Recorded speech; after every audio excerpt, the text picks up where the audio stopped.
Hello বন্ধুরা, তোমরা সবাই কেমন আছো? আমি তো একদম ভালো আছি। আশা করি তোমরা ভালো আছো। আর আজ সানডে, আর সানডেতে রান্না করব চিকেন। আর আমি কীভাবে চিকেন রান্না করবো তোমাদের সঙ্গে একটু দেখাবো। দেখো, সবারই রান্না করার ধরনটা একটু আলাদা আলাদা হয়। আর আমি কীভাবে রান্না করি তোমরা একটু দেখে নাও। সবার প্রথমে চিকেনগুলো একটু ধুয়ে নিয়ে এসেছি। ধুয়ে নিয়ে এসে হলুদ আর একটু লবণ আর কাঁচা সর্ষের তেল দিয়ে একটু মাখিয়ে নিচ্ছি ভালো করে। মাখানো হয়ে গেছে।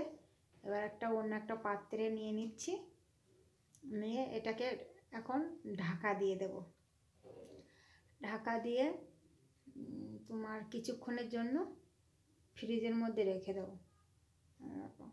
কমসে কম মিনিমাম আমি 2 ঘন্টা রেখে দেবো ফ্রিজের মধ্যে।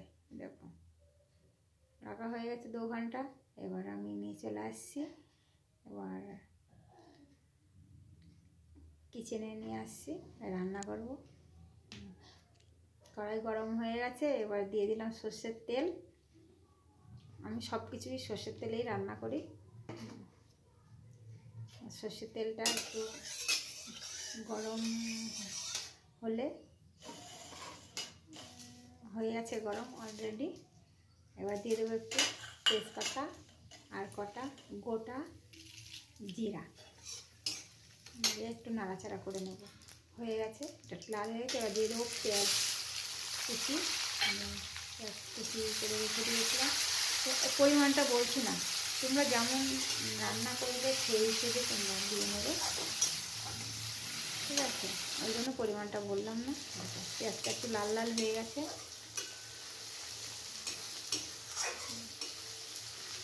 লাল লাল হয়ে গেছে। এবার আমি এর মধ্যে একটু দিয়ে দেবো রসুনের পেস্ট। আমি পেঁয়াজের সাথে একটু রসুনটা একটু লাল লাল করে এটাকেও একটু ফ্রাই করে নিই। ভালো করে নাড়াচাড়া করে নিচ্ছি। তাহলে কী বলো তো, রসুনটা ভালোভাবে হয়ে যায়, কাঁচা থাকে না। আলাদা করে যদি এভাবে ফ্রাই করে নেওয়া যায়। এবার দিয়ে চিকেনগুলো দিয়ে দিলাম, কারণ আমার ওগুলো একটু লাল লাল করে ভাজা হয়ে গেছে। এবার চিকেনগুলো দিয়ে দিচ্ছি। এবার ভালো করে একটু নাড়াচাড়া করে নেব। এবার একটু ভালো করে একটু কষিয়ে নেব। আর আমি কোনো মশলা একসাথে দিই না। অনেকে আছে না, পেঁয়াজ আদা রসুন সব কিছু একসাথে দিয়ে দেয়, আমি একসাথে দিই না। ভাজা ভাজা হয়ে গেছে। আর এদিকে আমি কেটে নেবো টমেটো। আর টমেটোটা কেটে নিয়েছি। আর টমেটো কেটে নিয়ে দেখো ধুয়ে নিচ্ছি। আমি টমেটো কেটে ধুয়ে নিই। এই যে বীজগুলো থাকে, বীজগুলো তাহলে বার হয়ে চলে যাবে।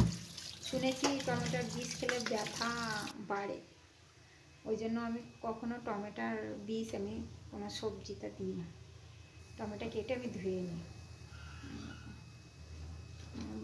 মাংস কষানো হয়ে গেছে। এবার দিয়ে দেবো জিরের গুঁড়ো। তোমরা একটু খেয়াল করে দেখবে, আমি কোনো মশলা একসাথে দিই না। জিরের গুঁড়ো দিয়ে এবার আবার একটু আমি নাড়াচাড়া করে নেব। আর সব থেকে লাস্টে আমি দিই হলুদের গুঁড়া আর লঙ্কার গুঁড়া। কারণ লাস্টে দিলে কালারটা ভালো হয়, প্রথমে দিলে ভালো হয় না। কারণ দিয়ে দিচ্ছি আদা পেস্ট, দিয়ে কষিয়ে নেব। এবার দিয়ে দেব টমেটোগুলো দিয়ে দিচ্ছি। দিয়ে এবার ভালো করে কষিয়ে নেব। আর টমেটো দেওয়ার পরে অনেকটাই জল বার হয় টমেটো থেকে।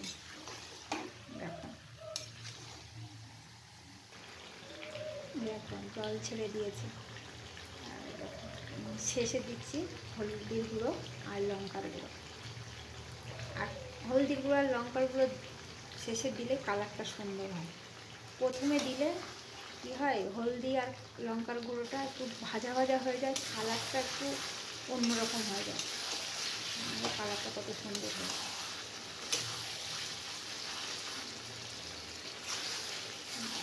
ভালো করে একসাথে কষিয়ে নিচ্ছি। আর এদিকে আমি গরম জল করে রেখেছি। ছোট্ট গ্লাসে 1 গ্লাস মতো দিব। আমি আবার চিকেন রান্না করি, আমি একটু বেশি জল দিই না, একটু কষা কষা মতো করি।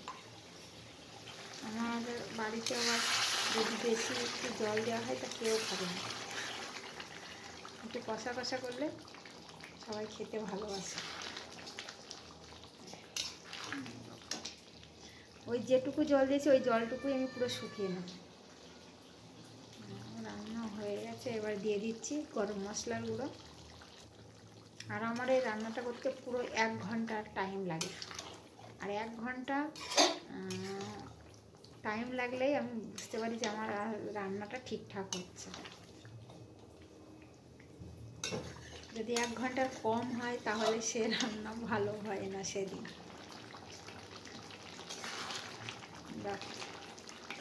গরম মশলা দিয়ে দিয়েছি, আমার রান্না কমপ্লিট। তো অন্য একটা পাত্রে ঢেলে নিয়েছি। Bye bye.